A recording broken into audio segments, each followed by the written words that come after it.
Hello everyone. आज के इस लेक्चर में हम लोग क्या करेंगे, जनरल अवेयरनेस के 25 क्वेश्चंस को देखेंगे। और ये जो क्वेश्चंस हैं ये एसएससी, सीएचएसएल, सीजीएल और एमटीएस में हैं। और ये जितने भी हम लोग पीवाईक्यू क्वेश्चंस पढ़ेंगे ये एसएससी बेस्ड होगा। तो हम लोग हमारा फर्स्ट क्वेश्चन क्या है कि in 1851 who founded the science of हाइड्रोनॉमिक्स with his law of viscosity describing the velocity of a small sphere through a viscous fluid। कह रहे कि 1851 में किसने साइंस ऑफ हाइड्रोनॉमिक्स को अपने लॉ विस्कोसिटी के साथ फाइंड किया था, और जो क्या डिस्क्राइब करता है तो वो एक स्मॉल स्फेयर का वेलोसिटी को डिस्क्राइब करता है, जो जब वो विस्कस फ्लूइड से क्या करता है, एक विस्कस फ्लूइड से होकर जाता है। ठीक है, तो ये कौन थे? तो ये थे जॉर्ज गैब्रियल स्टोक्स। तो लिख रहा है कि in 1851 George Gabriel Stokes founded the science of hydrodynamics with his law of viscosity describing the velocity of a small sphere through a viscous fluid. So हमारा नेक्स्ट क्वेश्चन है क्या कि the rate at which the Reserve Bank of India lends to other commercial bank for short term has been reduced। कह रहा है कि किस rate पे जो रिजर्व बैंक ऑफ इंडिया है, आरबीआई है, वो कमर्शियल बैंक्स को लैंड करती है, मतलब मनी को क्या करती है, उधार देती है। लैंड मतलब उधार देना होता है। तो आरबीआई कमर्शियल बैंक्स को किस रेट पे जो मनी है वो उधार देती है शॉर्ट टर्म के लिए। हम लोग देखते हैं इधर। सो जिस रेट पे आरबीआई कमर्शियल बैंक्स को लोन देती है वो रेट है रेपो रेट। नाउ हमारा नेक्स्ट क्वेश्चन है कि what was the percentage of India's population that belong to the Muslim religion इन 2011। कह रहा है कि हमारे देश में जब सेंसस हुआ था 2011 का, जो जनगणना हुआ था, उस टाइम पे जो मुस्लिम इंडियंस थे, इंडिया में जो मुस्लिम का वो पॉपुलेशन था वो कितना था। तो 2011 सेंसस में जो मुस्लिम पॉपुलेशन था वो था 14.2% था। सो नेक्स्ट हमारा क्वेश्चन है कि Kerala is famous for which of the following festivals. तो केरला जो है नीचे दिए गए किन फेस्टिवल से किन फेस्टिवल के लिए फेमस है, तो वो फेस्टिवल है ओणम। केरला ओणम। ओणम क्या है? एक फेस्टिवल है जिसको केरला में सेलिब्रेट किया जाता है। ओके, जैसे पोंगल हम लोग जानते हैं क्या कि पोंगल तमिलनाडु का है एंड बिहू असम का है। एंड जो उगादी है ये क्या है? साउथ इंडिया का इसको बोलते हैं। नेक्स्ट क्या है? Guru Gopinath national award 2021 was honour to whom. इसको थोड़ा आगे कर लेते हैं हम लोग पहले। तो नेक्स्ट क्वेश्चन क्या है कि Guru Gopinath national award 2021 was honour to whom among the following Kathak dancers. Means कि जो ऑप्शन है, ये 4 ऑप्शन है, ये चारों ही ऑप्शन ये कथक डांसर्स हैं, जैसे दुर्गालाल, रोशन कुमारी, कुमुदनी लखिया एंड शंभू महाराज। ये क्या है? कथक डांसर्स हैं। और इन चारों में किनको गुरु गोपीनाथ नेशनल अवार्ड 2021 मिला था? ठीक है, तो इसमें से मिला था कुमुदनी लखिया को। कुमुदनी लखिया को गुरु गोपीनाथ नेशनल अवार्ड 2021 में मिला था। सो नेक्स्ट हमारा क्वेश्चन है कि which of this statement is not true, which of this statement is true under. ठीक है, हमको तो 4 ऑप्शन दिया है और हमसे पूछ रहा है कि इन चारों ऑप्शंस में कौन सा स्टेटमेंट ट्रू है। सो हमारा जो ट्रू स्टेटमेंट है वो क्या है कि under competitive asset market conditions the price of a bond must always be equal to its present value in equilibrium. Means क्या है हमारा कि जो कॉम्पिटिटिव एसेट मार्केट कंडीशन है ना, उसमें क्या होता है कि किसी भी बॉन्ड का जो प्राइस है वो हमेशा क्या होना चाहिए? इक्वल होना चाहिए उसके प्रेजेंट वैल्यू के। क्या होना चाहिए कि उसके प्रेजेंट वैल्यू की क्या होना चाहिए? इक्वल होना चाहिए। सो हमारा नेक्स्ट क्वेश्चन है question number 82। And the question क्या है कि which of this is not one of the negative effect of the green revolution. हमसे क्वेश्चन पूछ रहा है कि हमको 4 ऑप्शन दिया गया है नीचे, एंड पूछ रहा है कि इस ऑप्शन में, चारों ऑप्शंस में ग्रीन रेवोल्यूशन का कौन सा नेगेटिव इफेक्ट नहीं है। तो नेगेटिव इफेक्ट नहीं है वो क्या है? आंसर हमारा ऑप्शन डी है।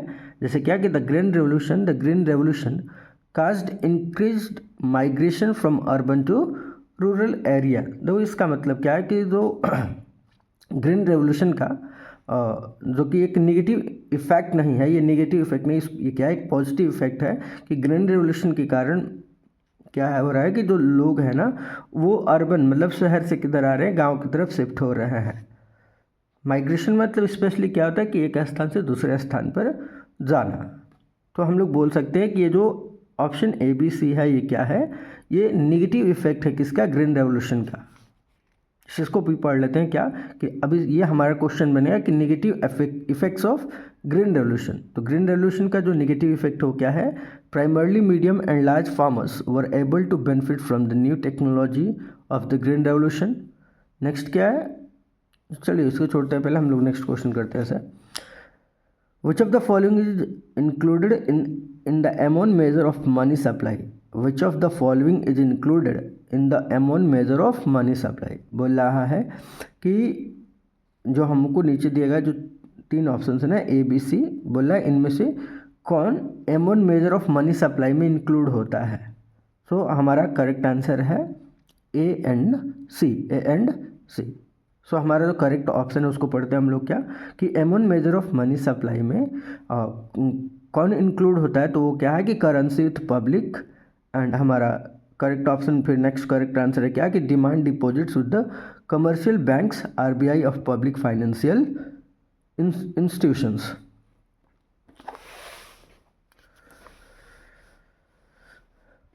ओके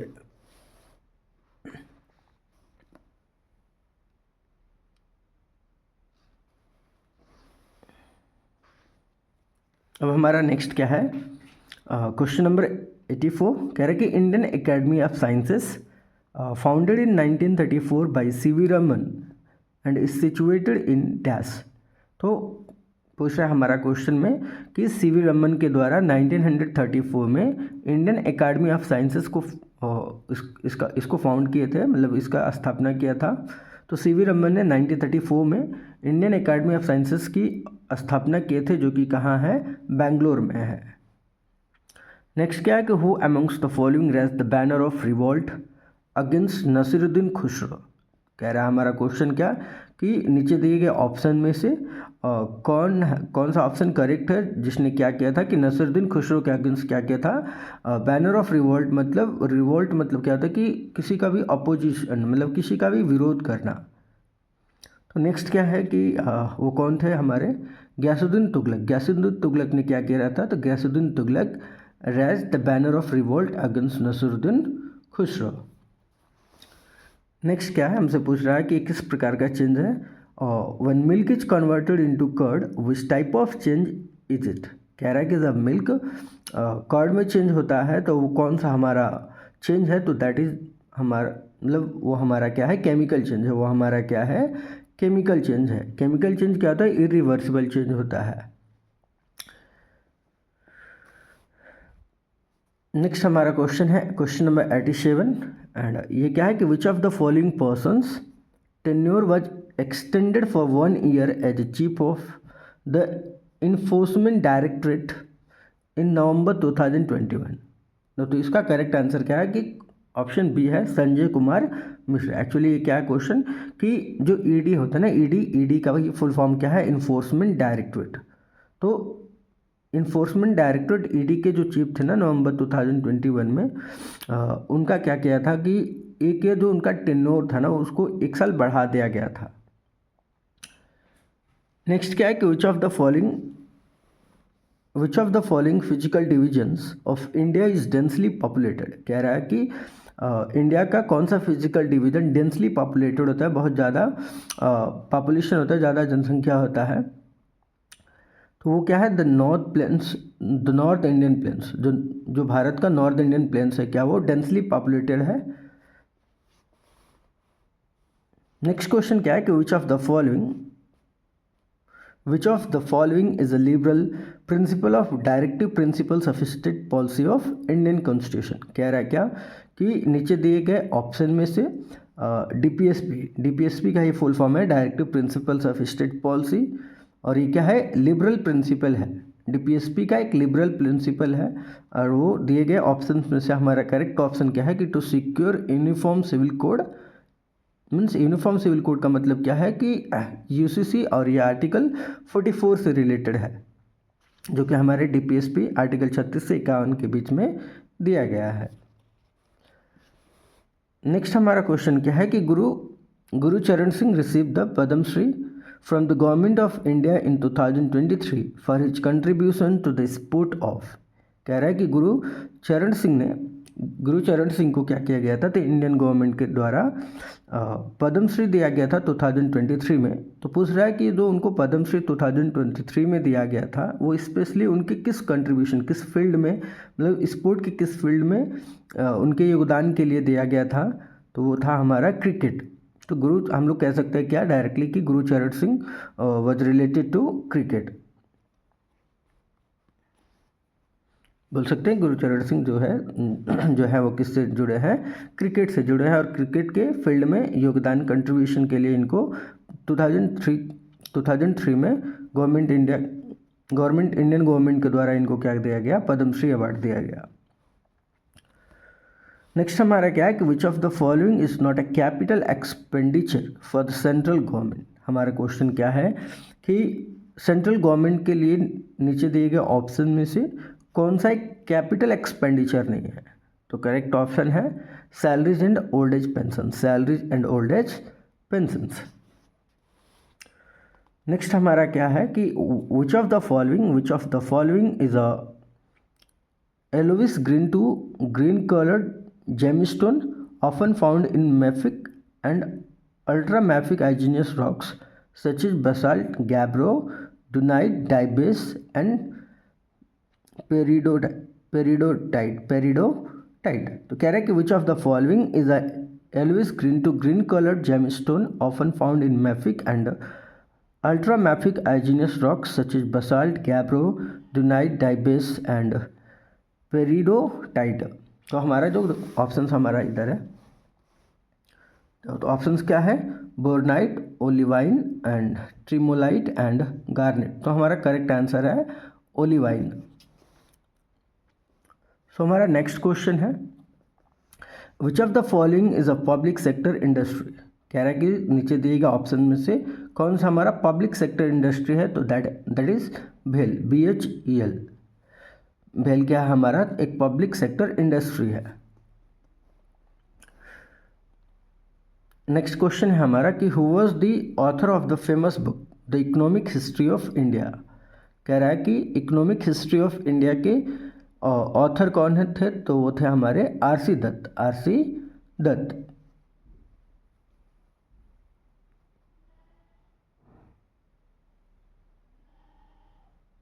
ओके, नेक्स्ट क्वेश्चन है हमारा Jagoi and Thabal Chongba are the famous dances of which Indian state. हमसे पूछ रहा है कि जगुई और जो थबल चोंगबा है वो किस इंडियन स्टेट्स का क्या है, फेमस डांस है। तो वो क्या है, मणिपुर का। जगुई एंड थबल चोंगबा ये क्या है, मणिपुर का फेमस डांस है। सो हमारा नेक्स्ट क्या है, क्वेश्चन नंबर 96। ये क्या है कि in 2023 which Indian tennis player became the oldest to win the ATP masters 1000 title. कह रहा है कि 2023 में कौन इंडियन टेनिस प्लेयर था जिसने क्या बना, वो oldest to win the ATP masters 1000 title. तो वो कौन थे हमारे जो ओल्डेस्ट टेनिस प्लेयर थे जिन्होंने इसको ATP मास्टर्स 1000 टाइटल को जीता, वो क्या थे, उनका नाम है हमारा रोहन बोपन्ना। नेक्स्ट क्वेश्चन है हमारा कि in 1830 which American scientist created the world's most powerful electromagnet the Albany magnet which could lift up to 750 pounds of metal at a time. कह रहा है कि 1830 में मतलब उस अमेरिकन साइंटिस्ट का नाम बताइए जिसने दुनिया का सबसे पावरफुल इलेक्ट्रोमैग्नेट बनाया, एंड उस इलेक्ट्रोमैग्नेट का नाम है एल्बनी मैग्नेट, और जो क्या कर सकता है, तो वो 750 पाउंड्स तक का वेट उठा सकता है। तो दो अमेरिकन साइंटिस्ट थे जिन्होंने इस इलेक्ट्रोमैग्नेट एल्बनी मैग्नेट को बनाया था, वो कौन थे, जोसेफ हेनरी।